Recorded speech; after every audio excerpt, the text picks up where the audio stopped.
शहजाद पुनावाला को मिलाइएगा स्क्रीन पर। नहीं देखिए, मुझे समझ में नहीं आ रहा कि ये कौन सी जुगलबंदी ये चल रही है पॉलिटिकल पार्टियों के बीच में। प्रत्युष जी, ऐसा है कि देखिए, ऑन एयर मैंने निकाह तो देखा है, पहली बार 3 तलाक देख रहा हूँ। ये 3 तलाक हो गया, दिल्ली का 3 तलाक हो गया अब।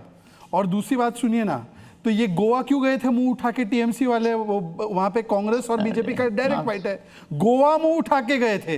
टीएमसी का गोवा में क्या लेना क्या देना?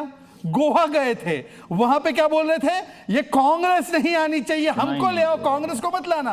और अब बोल रहे कांग्रेस को। अच्छा, पर कांग्रेस भी बेचारी, साइकिल का स्टैंड होता है, कांग्रेस का कोई स्टैंड नहीं। कांग्रेस का कोई स्टैंड नहीं है। सुनिए सर, मैंने आपके बीच में बोला, चंदन जी आपके लिए वैसे ही कुछ नहीं बचा है, वो आपको निकोबार ही जाना है। चंदन जी 10 सेकंड, चंदन जी पर मुझे अपनी बात कहने दीजिए ना, मैंने आपके बीच में नहीं बोला। इसके लिए निकोबार जाना है। प्रत्युष जी, मैं एक अपनी बात निकोबार तो जाना, बात पूरी कर लूं। ओके, देखिए ऐसा है, कांग्रेस के अब तो राहुल गांधी ने भी अधीर रंजन जी का थोड़ा सा मान रखते हुए सही स्टैंड लिया है, पर कांग्रेस के प्रवक्ता पता नहीं क्या। अच्छा, ये टीएमसी वाले से आपने स्टार्टिंग में टीएमसी बोला उनको, तो उनको भी इतना डर लग रहा है कि अब टीएमसी से आइडेंटिफाई नहीं होना है। ये देखो, ये एग्जिट पोल है कि सीधे सीधे सोमनाथ जी तो कितनी डिबेट में मेरे साथ रहे, खुले बोलते थे टीएमसी से हूं, टीएमसी से हूं, मैं टीएमसी का। अब उनको भी पता है 4 तारीख को क्या हो रहा है, तो टीएमसी से वो पल्ला झाड़ रहे हैं। एनीवे, 300 सीट जीतेंगी, पता है ममता बनर्जी का बयान है, 294 में से। पता नहीं कौन सी डिल्यूजन में, डिलुलू बोलते हैं इसको। और अभिषेक बैनर्जी का एक स्टेटमेंट में कोट करना चाहता हूं कि यहाँ पे बैठे इंस्टीट्यूशन पे कैसे आरोप लगाते हैं। अभिषेक बैनर्जी ने 2 दिन पहले ट्वीट किया कि एक बुजुर्ग व्यक्ति को सीएपीएफ के लोगों ने मारा। वीडियो सामने आया कि वो व्यक्ति बेचारे वो हेल्थ की वजह से वो कोलैप्स करके मर गए। उस पर माफी मांगेंगे सोमनाथ जी? नहीं, एक्चुअली यहाँ पर लाइन का प्रॉब्लम हो रहा है, हमको सुनाई लाइन का नहीं, लाइन कट गई है।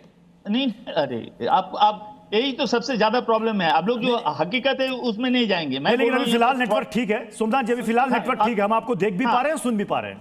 नहीं, समझ नहीं पा रहे, समझ नहीं पा रहे, समझ कैसे पाएंगे?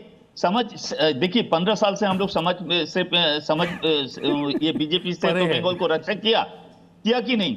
मैं बता रहा हूं, ये 4 तारीख में भी बीजेपी से बंगाल को रक्षा करेंगे हम लोग।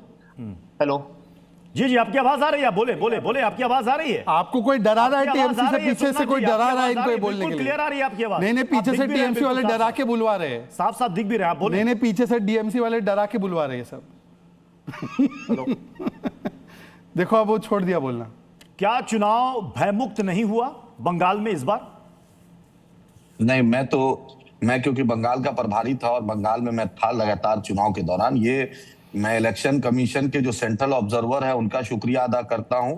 अगर वो नहीं रहते तो चुनाव नहीं सही से हो पाता। तो ये एक सच्चाई है कि लेफ्ट ममता जी की सरकार में बैरिस्टर असदुद्दीन ओवैसी साहब के हेलीकॉप्टर का परमिशन लैंडिंग का नहीं मिला।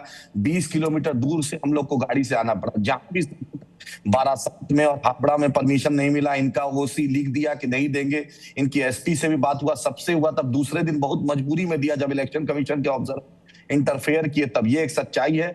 मैं इलेक्शन कमीशन को इस बात के लिए भी बोलना धन्यवाद प्रकट करता हूं। इस मामले में एसआईआर में उनकी कमी रही और आप ही देखिए आज बैरिस्टर असदुद्दीन ओवैसी साहब तेलंगाना में एसआईआर हो रहा है।